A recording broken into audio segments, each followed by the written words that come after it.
comentar sobre o crime cometido pelo anestesiologista. Você deve ter visto aí nos principais canais. Eu vou comentar de uma forma bem ampliada, falar sobre o que pode acontecer com ele, e provavelmente vai acontecer com ele, deixar aqui quais os canais que você pode fazer denúncias e fazer comentários gerais do ponto de vista ético sobre o caso. Mas antes, assista aí a reportagem exibida pelo canal SBT sobre o fato.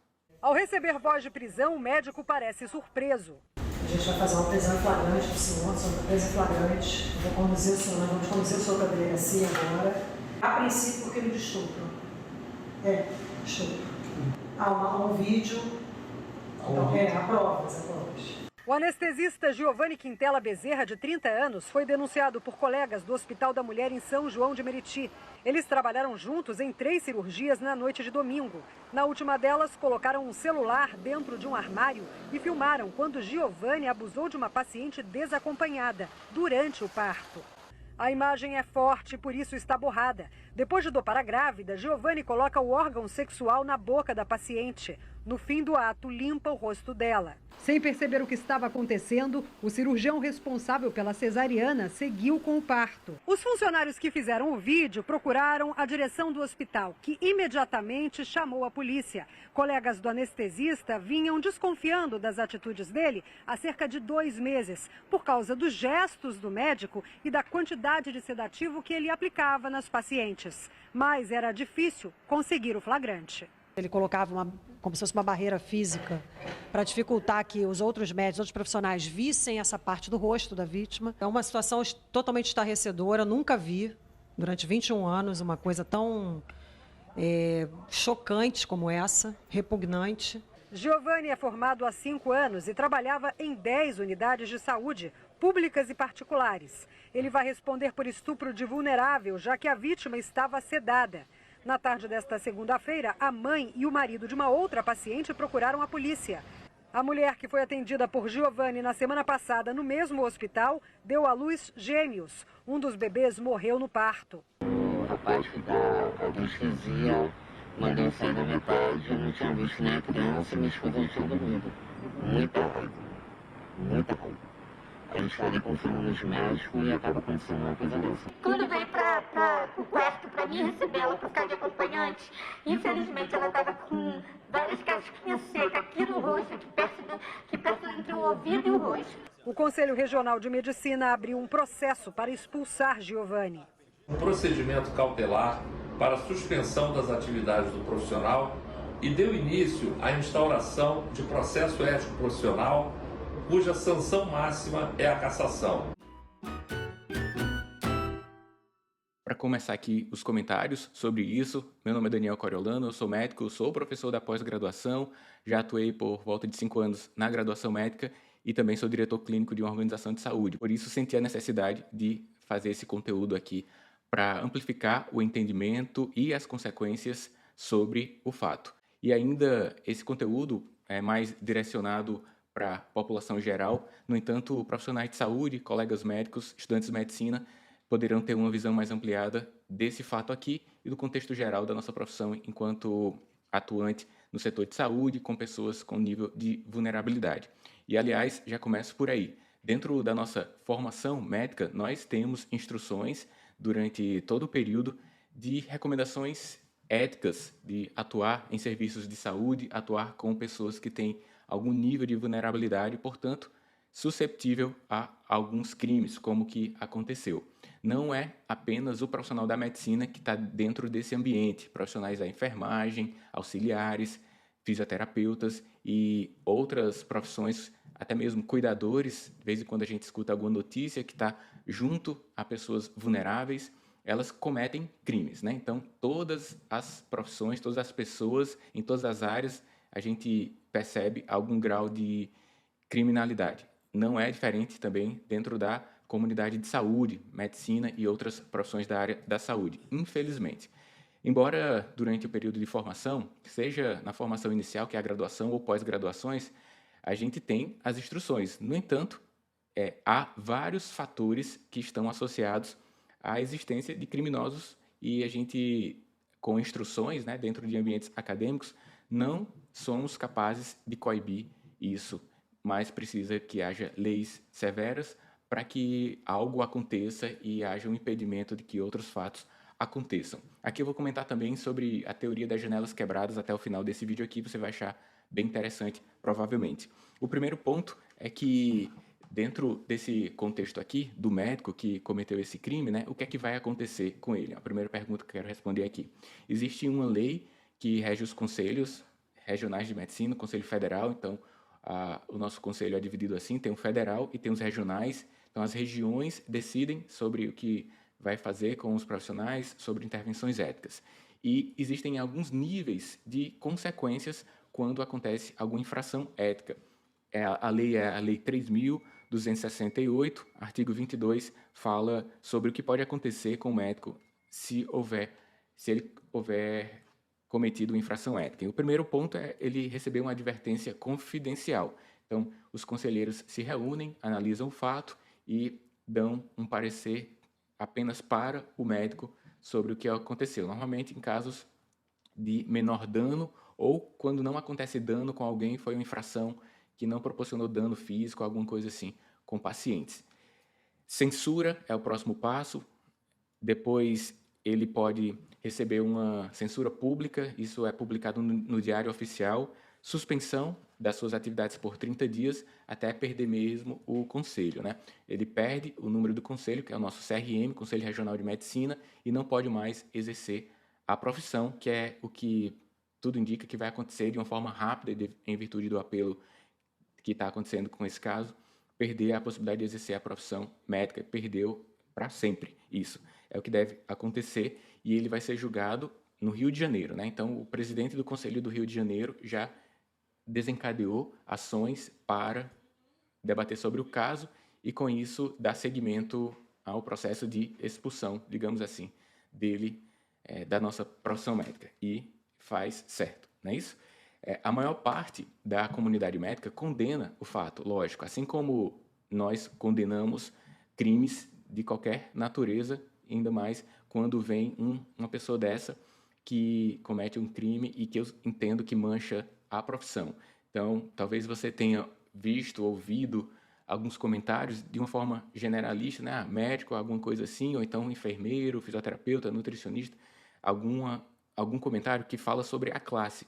Há um entendimento de que é a classe por algumas pessoas, mas foi um dos motivos que me fez gravar esse vídeo, que, em pelo menos meu nome, eu condeno fortemente e quero que ele sofra as consequências legais cabíveis do ponto de vista ético, que eu citei aqui, mas existe também consequências do ponto de vista criminal. E eu pesquisei, né, então não falo aqui sobre argumentos jurídicos, mas vou entregar essa informação aqui que eu pesquisei antes de começar a gravar esse vídeo. Então, no Código Penal, uma pessoa que comete esse crime pode pegar de 6 a 10 anos e há um agravante para esse caso aqui, que ele pode pegar de 8 a 15 anos, porque caso no processo seja interpretado que a pessoa está em um ambiente de baixa decisão sobre as suas ações, né? Então, pessoas que têm uma qualidade mental comprometida ou pessoas que estão enfermas.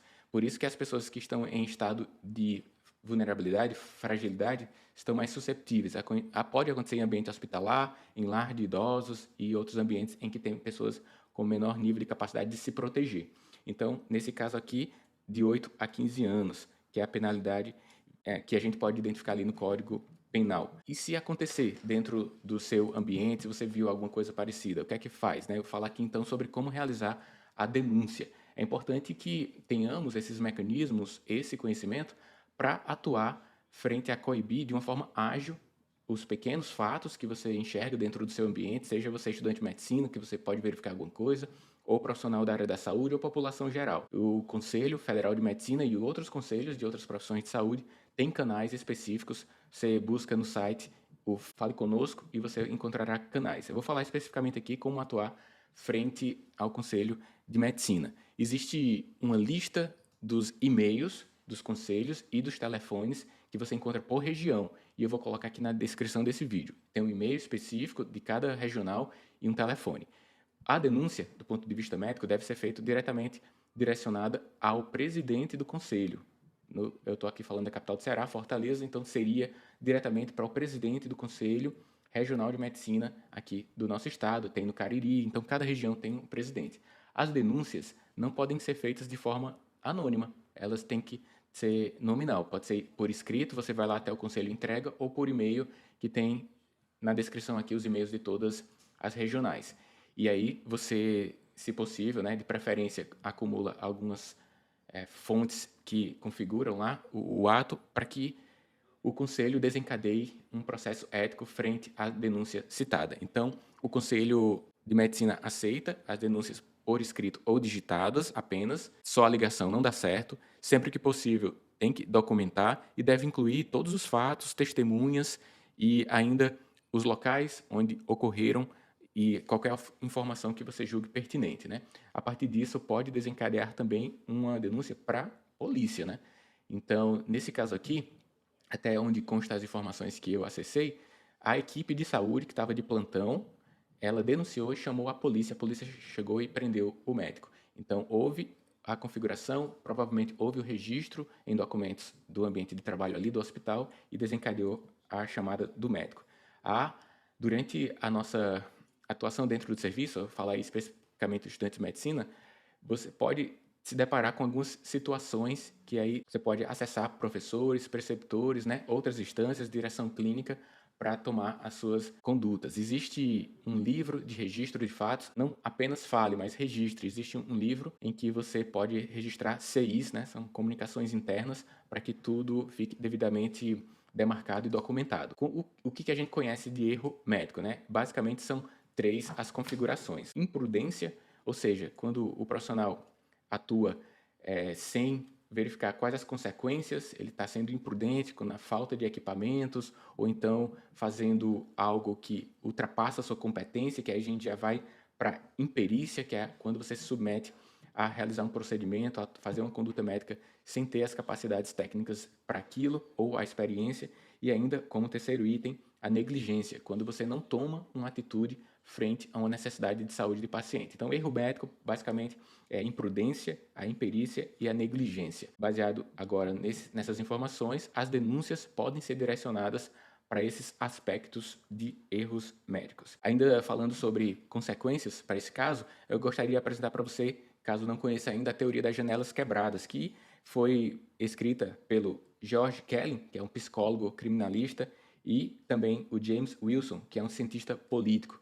Eles abordam uma forte associação entre a desordem e a criminalidade. Então, você, de frente a uma situação de desordem em um ambiente de saúde, pode atuar para que pequenas desordens já sejam coibidas, a fim de que essas pessoas que causam a desordem não ascendam no mundo do crime e cometam infrações mais pesadas. Se você, baseado nessa teoria, auxilia as instituições a tomarem as providências rígidas, você contribui para não ascensão de crimes maiores. Eu vou ler até uma parte aqui, no entanto, eu vou deixar na descrição um link de um texto escrito que aborda sobre a teoria das janelas quebradas. O texto foi escrito pela advogada Daniele Xavier Freitas. A teoria das janelas quebradas aponta que pequenas faltas, elas, quando não coibidas, elas contribuem para essa permissividade do sistema. O criminoso, né, enxerga que o sistema não pune esses pequenos delitos, quebrar a janela de um carro, por exemplo, e com isso há a possibilidade de cometer crimes maiores. A teoria das janelas quebradas basicamente prega a tolerância zero como base filosófica. A teoria das janelas quebradas foi utilizada em Nova York para diminuir a criminalidade. Se você quiser saber mais sobre isso, eu até recomendo, para você ter repertório, verifique aqui na área de descrição o artigo que está junto ao vídeo. No Brasil, nós temos a forte sensação de impunidade. Eu espero que isso não aconteça com o caso. Essa impunidade faz com que haja uma comunicação social de que é permitido, é possível. Estou falando sobre todos os crimes e se isso se configurar nesse caso, ele terá um regime semiaberto, aberto, não sei. Peço até que, se você é advogado e saiba mais sobre consequências para esse tipo de crime, que grave um vídeo, me marque para eu entender melhor sobre essas consequências, mas a sensação que tenho como cidadão é que muitos crimes são abrandados, as leis são permissivas e, no lugar de a gente avançar para coibir logo esses crimes, a gente tem uma certa permissividade nas nossas leis, das nossas definições aí de convivência social. Se você quer entender mais sobre temas relacionados à saúde, notícias, comentários gerais sobre temas que podem contribuir para o seu desenvolvimento de decisões de vida, de qualidade de vida, eu solicito que você realize sua inscrição aqui no canal ou se acompanha por podcast, também que realize sua inscrição aqui no podcast. Também, se você julgou que esse conteúdo é pertinente e precisa receber mais alcance, compartilhe esse vídeo, esse áudio, esse podcast com sua rede de contatos. Assim você contribui para que a sociedade reflita mais sobre isso e também tenha um certo canal aqui na área de comentários para deixar suas opiniões. Meu nome é Daniel Coriolano, a gente se encontra no próximo vídeo.